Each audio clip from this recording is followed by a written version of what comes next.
नमस्कार, मैं रीमा प्रसाद। इस वक्त आप देख रहे हैं न्यूज 18 इंडिया। रूस और यूक्रेन के बीच युद्ध को 70 दिनों से अधिक वक्त गुजर चुका है। महायुद्ध के बीच अब सबकी निगाहें 9 मई की तारीख पर टिकी हुई है। 9 मई को रूस दूसरे विश्व युद्ध की जीत पर विक्ट्री डे मनाता है और इस बार इस विक्ट्री डे के दिन रूस को लेकर अलग अलग दावे किए जा रहे हैं। क्या है इन दावों की सच्चाई, इस खास रिपोर्ट के जरिए हम आपको दिखाते हैं।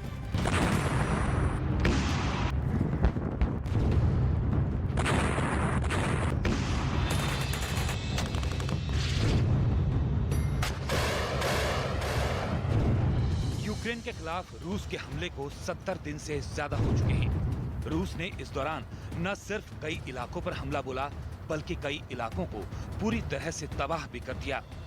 लेकिन इन हमलों को अब भी रूस युद्ध नहीं मानता। रूस यूक्रेन के खिलाफ इन हमलों को अब तक सिर्फ सैन्य कार्रवाई ही बता रहा है। ऐसे में सवाल ये है कि क्या यूक्रेन के खिलाफ युद्ध अभी बाकी है? क्या असल में 9 मई को रूस यूक्रेन के खिलाफ जंग छेड़ने वाला है? 9 मई को लेकर कई तरह के दावे किए जा रहे हैं। हालांकि रूस इन दावों को न सिर्फ खारिज कर रहा है, बल्कि इसे बकवास भी बता रहा है। लेकिन ब्रिटेन की तरफ से लगातार ऐसे दावे किए जा रहे हैं और इसके पक्ष में तर्क भी दिया जा रहा है। एक हफ्ते पहले ही ब्रिटेन के रक्षा मंत्री वेन वॉलेस ने एक रेडियो को दिए इंटरव्यू में कहा था कि रूस 9 मई को विक्ट्री डे परेड में यूक्रेन पर अपनी जीत की घोषणा कर सकता है। हालांकि रूस इस युद्ध में जैसी सफलता की उम्मीद कर रहा था, वो उसे अब तक नहीं मिल सकी है। ऐसे में रूस के विक्ट्री डे परेड के दिन पुतिन विश्व के नाजियों के खिलाफ यूक्रेन में अपनी बड़ी सेना उतारने का ऐलान कर सकते हैं। तो सवाल ये है कि 9 मई को आखिर रूस करने क्या वाला है? जानकारों की माने तो 9 मई की विक्ट्री डे परेड के दौरान रूस यूक्रेन पर बड़े हमले का ऐलान कर सकता है। विक्ट्री डे परेड में शामिल 11,000 से अधिक सैनिकों को यूक्रेन में उतार सकता है। यूक्रेन के मारियोपोल पर पूर्ण कब्जे का ऐलान कर सकता है, जिसका ज्यादातर हिस्सा इस वक्त रूस के कब्जे में है। और एक बार फिर रूस कीव में एक बड़ी जंग शुरू कर सकता है। इसके पीछे बड़ी वजह ये है कि पिछले कई दिनों से यूक्रेन के पूर्वी हिस्से की घेराबंदी और आक्रामक हमलों के बाद अब रूस ने कीव पर भी फिर से हमले तेज कर दिए हैं। यूक्रेन के खिलाफ युद्ध शुरू होने के बाद से ही रूस की तरफ से ऐसे दावे की खबरें भी आती रही हैं कि रूस 9 मई तक इस युद्ध को खत्म करना चाहता है, ताकि वो एक साथ 2 जीत का जश्न मना सके। लेकिन मौजूदा हालात में ऐसा होता नहीं दिख रहा। ऐसे में 9 मई को यूक्रेन के खिलाफ बड़े जंग के दावे सच के करीब माने जा रहे हैं। इस बीच कुछ जानकारों का इस युद्ध के बारे में कुछ अलग ही दावा है, जिनके मुताबिक पुतिन यूक्रेन के खिलाफ इस युद्ध को जानबूझकर लंबा खींचना चाहते हैं और परमाणु हमलों की धमकी पुतिन के इसी प्लान का हिस्सा है। ऐसे दावे करने वालों का मानना है कि रूस को इस वक्त एक बड़े युद्ध की जरूरत है। जानकार मानते हैं कि युद्ध में नेटो देशों की भागीदारी से पश्चिम और उसके विरोधी देशों के बीच तनाव बढ़ेगा, जिसका असर दुनिया पर पड़ेगा और ऐसे में सबका ध्यान रूस से हटकर दूसरे देशों या मुद्दों पर पड़ जाएगा। वहीं रूस को लगता है कि युद्ध के बड़ा होने पर कई नेटो देश इससे दूरी बना सकते हैं और नेटो 2 धड़ों में बढ़ सकता है। नेटो के युद्ध में शामिल होने से रूस के लोगों में पुतिन के पक्ष में देशभक्ति वाला माहौल बन सकता है। तर्क ये भी है कि अगर नेटो युद्ध में शामिल हुआ और रूस की हार होती है, तो पुतिन के पास अपने लोगों को जवाब देने के लिए ज्यादा तर्कपूर्ण जवाब होंगे। लेकिन रूस के पक्ष में ऐसे दावों की कागजी और जमीनी हकीकत में बहुत फर्क है। ऐसे में इस तरह के दावे अभी और वक्त की मांग करते हैं। 9 मई अब बेहद नजदीक है। पुतिन ये कतई नहीं चाहेंगे कि वो अपने विक्ट्री डे को सिर्फ पुरानी जीत के जश्न तक सीमित रखें, बल्कि वो जरूर चाहेंगे कि वो अपने देश और अपनी सेना को एक नई जीत के सपने तो दिखा ही सकें। ऐसे में 9 मई को लेकर किए जा रहे दावे बेवजह नहीं लगते। रूस और यूक्रेन के बीच चल रही जंग के बीच अमेरिका अब इजराइल पर यूक्रेन की मदद के लिए दबाव बढ़ा रहा है। अमेरिका चाहता है कि इजराइल अपना आयरन डोम एयर डिफेंस सिस्टम यूक्रेन पहुंचाए, लेकिन अभी तक इजराइल अपना एयर डिफेंस सिस्टम यूक्रेन को देने पर राजी नहीं हुआ है। हालांकि इजराइल की तरफ से यूक्रेन के लिए दूसरी सैन्य सुविधाओं के दरवाजे जरूर खोल दिए गए हैं।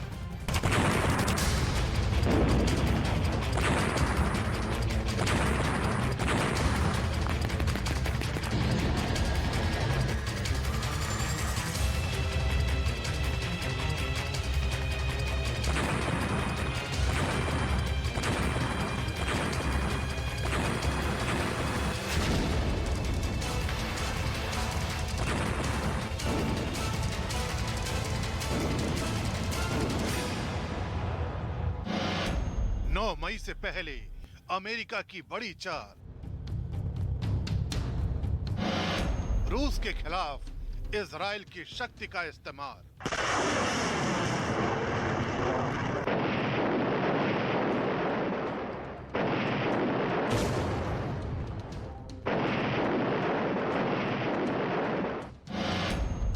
विक्ट्री डे से पहले बाइडेन का चक्रव्यूह।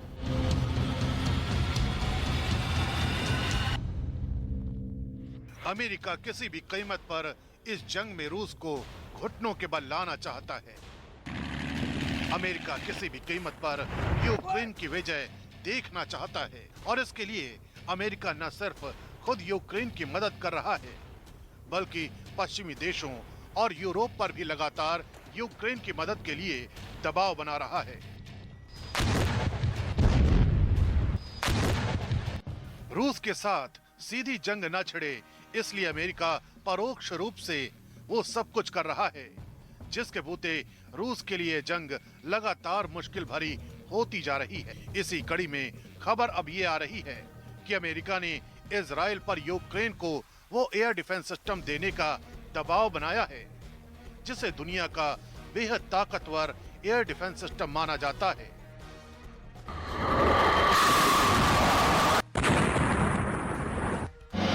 नाम आयरन डोम, देश इजराइल, खासियत एयर डिफेंस सिस्टम। अमेरिका चाहता है कि यूक्रेन को ताकत देने के लिए इजराइल अपने एयर डिफेंस सिस्टम आयरन डोम को यूक्रेन में तैनात कर दे। हालांकि इजराइल अभी तक इस एयर डिफेंस सिस्टम को कीव पहुंचाने पर राजी नहीं हुआ है, लेकिन अमेरिकी दबाव के चलते इजराइल के स्टैंड में बदलाव जरूर देखा जा रहा है। खबर है कि इजराइल के जो हथियार यूरोप के देशों के पास पहले से हैं, अब उन्हें कीव भेजने पर कोई रोक नहीं है। हालांकि पहले इस पर तस्वीर साफ नहीं थी, लेकिन अब कुछ यूरोप के देशों ने इस पर सफाई दी है, जिसके पीछे अमेरिका के दबाव को ही वजह माना जा रहा है। हालांकि यूरोप के देशों ने जो बयान दिए हैं, उसमें भी आयरन डोम के बारे में कुछ नहीं कहा गया है, जबकि एस्तोनिया की तरफ से साफ किया गया है कि वो इस मामले में पूरी तरह आजाद है। मतलब इजराइल से लिए गए हथियार वो कीव भेजें या ना भेजें, ये पूरी तरह उनका फैसला होगा। एस्तोनिया ने इजराइल की ब्लू स्पीयर एंटी शिप मिसाइलों का तो जिक्र भी किया। ये मिसाइलें किसी भी जंग में दुश्मन टैंकों के चिथड़े उड़ा सकती हैं। माना जा रहा है कि अमेरिका के दबाव की वजह से इजराइल ने अपने हथियारों से जुड़ी शर्तों में ढील दी है। वहीं बड़ी संख्या में सैनिकों के हेलमेट और बुलेट प्रूफ जैकेट भी इजराइल की तरफ से यूक्रेन पहुंचाए जाने की खबर है, लेकिन आयरन डोम पर अब तक इजराइल तैयार नहीं हुआ है। दरअसल इजराइल का आयरन डोम एक एयर डिफेंस सिस्टम है, जिसे इजराइल ने स्वदेशी तकनीक से विकसित किया है। हालांकि इसे विकसित करने में अमेरिका से वित्तीय और कुछ तकनीकी सहायता ली गई है। हाई टेक्नोलॉजी से लैस आयरन डोम एक छोटी दूरी का एयर डिफेंस सिस्टम है, जिससे रॉकेट या मोर्टार को हवा में ही नष्ट किया जा सकता है। खास बात ये कि आयरन डोम हर मौसम में काम कर सकता है। और आइए अब आपको दिखाते हैं कि अमेरिका इजराइल पर जिस आयरन डोम डिफेंस सिस्टम के लिए दबाव बना रहा है, वो काम कैसे करता है। आयरन डोम मोबाइल मिसाइल डिफेंस सिस्टम है। इस प्रणाली में कई उपकरण एक साथ मिलकर काम करते हैं। हमला होने के बाद इसमें लगा रडार पता करता है कि किस दिशा से कौन सा या कैसा रॉकेट या मॉर्टर उसकी तरफ आ रहा है। उसी दौरान वो उसकी स्पीड और रास्ते का आकलन करके जानकारी कंट्रोल सेंटर के पास भेज देता है। इसके बाद कंट्रोल सेंटर बिना कोई देरी किए इंटरसेप्टर मिसाइल उसकी तरफ छोड़ देता है। लॉन्चर में लगी मिसाइल को कंट्रोल सेंटर या उसके अंदर लगे रडार से लगातार निर्देश मिलते रहते हैं और वो अपने निशाने का पीछा आखिर तक करती है। डिफेंस सिस्टम में लगी मिसाइल हमला करने आ रहे रॉकेट या लॉन्चर के करीब जाती है और हट जाती है।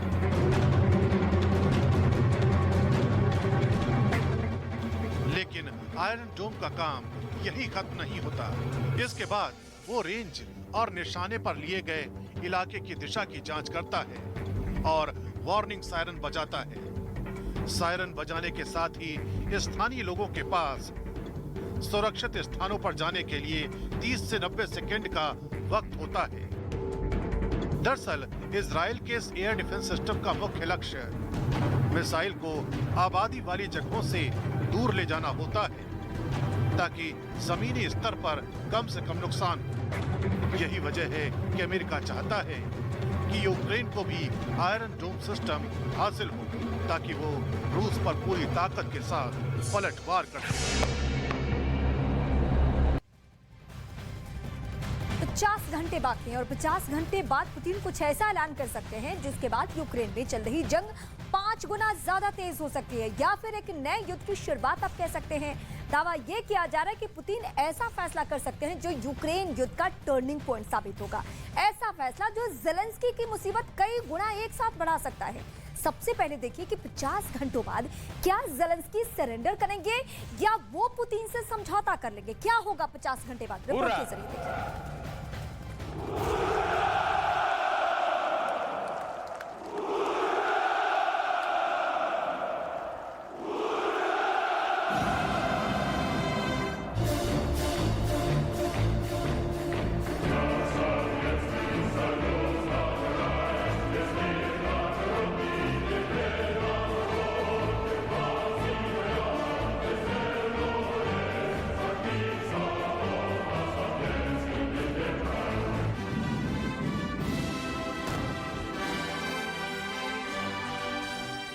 मई को जब रूस की राजधानी मॉस्को में दुनिया की सबसे बड़ी मिलिट्री परेड शुरू होगी,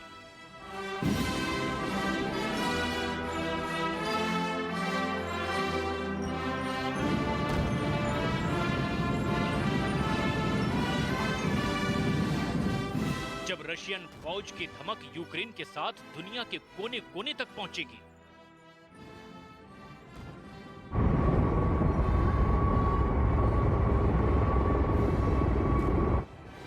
जब रूस के सुपरसोनिक न्यूक्लियर बॉम्बर मॉस्को के आसमान में अपनी रेंज का ट्रेलर दिखाएंगे,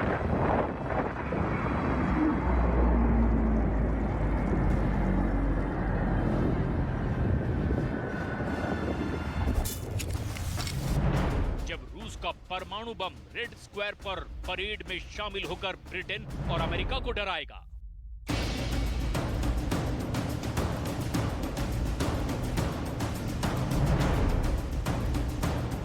जब पुतिन की परेड से ऐसी खतरनाक तस्वीरें आएंगी कि यूरोप पूरी तरह बदल जाएगा,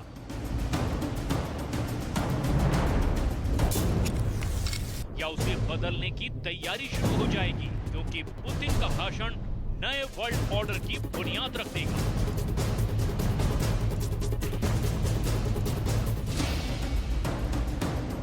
आखिर ज़ेलेंस्की 9 मई से क्यों डरे हुए हैं? ज़ेलेंस्की के पास 9 मई को लेकर क्या ऑप्शन हैं? ज़ेलेंस्की ऑप्शन 1 से लेकर ऑप्शन 5 तक किस विकल्प को चुनना बेहतर समझेंगे? क्या इन सभी ऑप्शन में यूक्रेन के साथ उनके खुद बचने के भी चांस हैं? 9 मई की रशियन परेड को लेकर बहुत ज्यादा डर बना हुआ है। ज़ेलेंस्की की कैपिटल कीव से लेकर ब्रिटेन की राजधानी लंदन और अमेरिका के वॉशिंगटन डीसी तक सिर्फ यही सवाल किया जा रहा है कि व्लादिमीर पुतिन आखिर यूक्रेन के साथ क्या करने वाले हैं। आखिर 9 मई को मॉस्को में नेटो को डराने वाली मिलिट्री परेड में वो क्या भाषण देने वाले हैं। इस वक्त जेलेंस्की के दिमाग को समझना बहुत जरूरी है। रूस की परेड को लेकर अगर उनकी ब्रेन मैपिंग की जाए तो रिपोर्ट में बहुत बड़े खौफ की तरफ इशारा देखने को मिलेगा। जेलेंस्की के दिमाग में इस वक्त 3 शब्द घूम रहे हैं: 9 मई, व्लादिमीर पुतिन और रूस की फौज। Кожен з таких прильотів – це загибель наших людей, це руйнування нашої інфраструктури. Якщо взяти тільки медичну інфраструктуру, то на сьогодні російські війська знищили або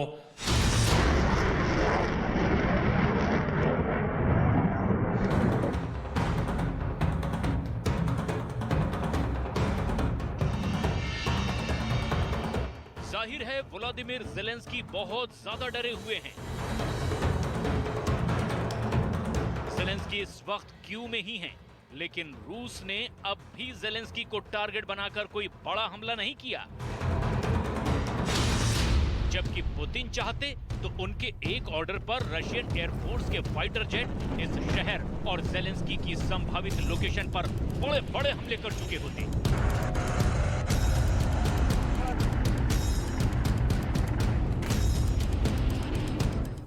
पुतिन चाहते तो कीव का हाल भी मारियापुल जैसा कर देते। वो चाहते तो कीव को भी उसी तरीके से तबाह करते जैसे उनकी फौज ने मारियापुल को किया।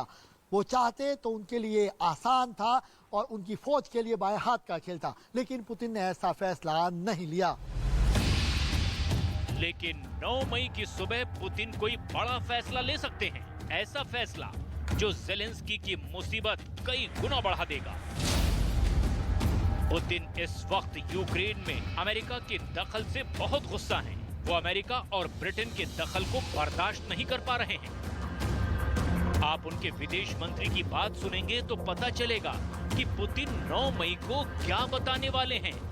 आपको पुतिन के असली इरादों का हल्का-हल्का अंदाजा इससे मिल जाएगा।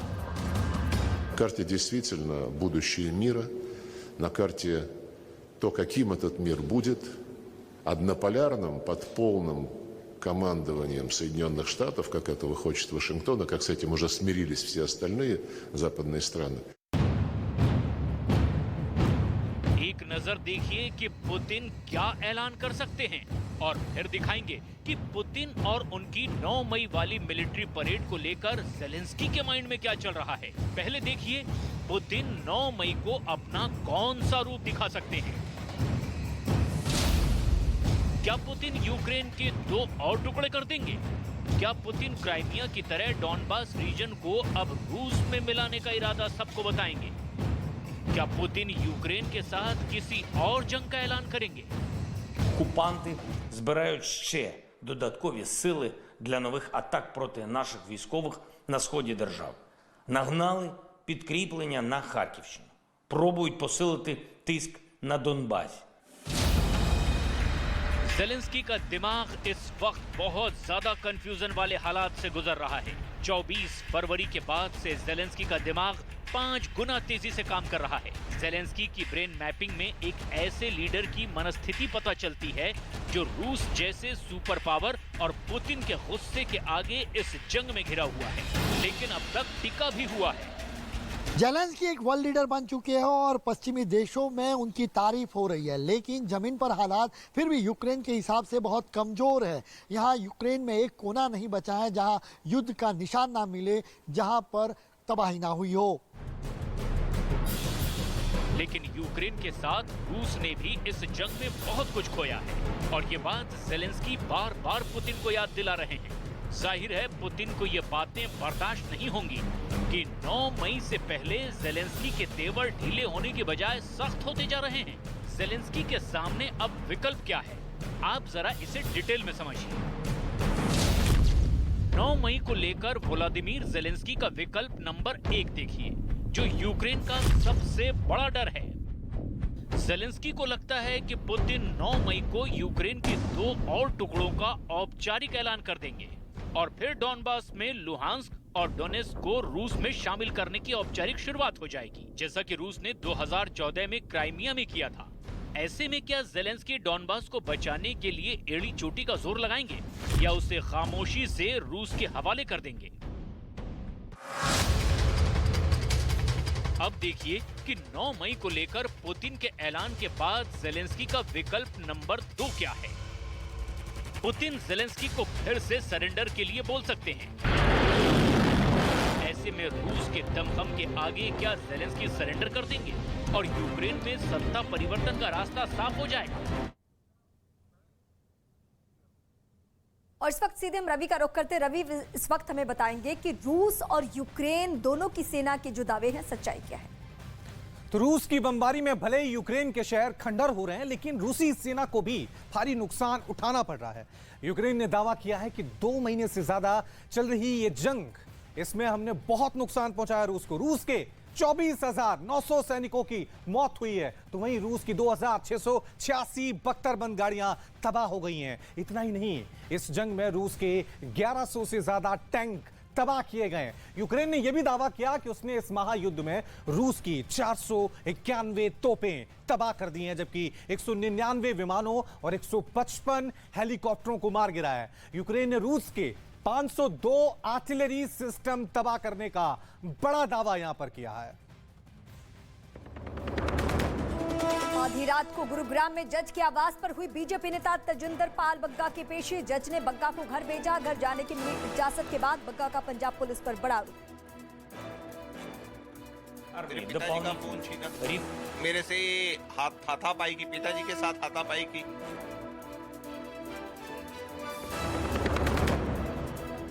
वाराणसी के ज्ञान वापी मस्जिद में आज एक बार फिर होगा सर्वे। दोपहर 2 बजे से शुरू होगी सर्वे और अब वीडियोग्राफी। शुक्रवार मस्जिद परिसर पहुंची सर्वे टीम का हुआ भारी विरोध।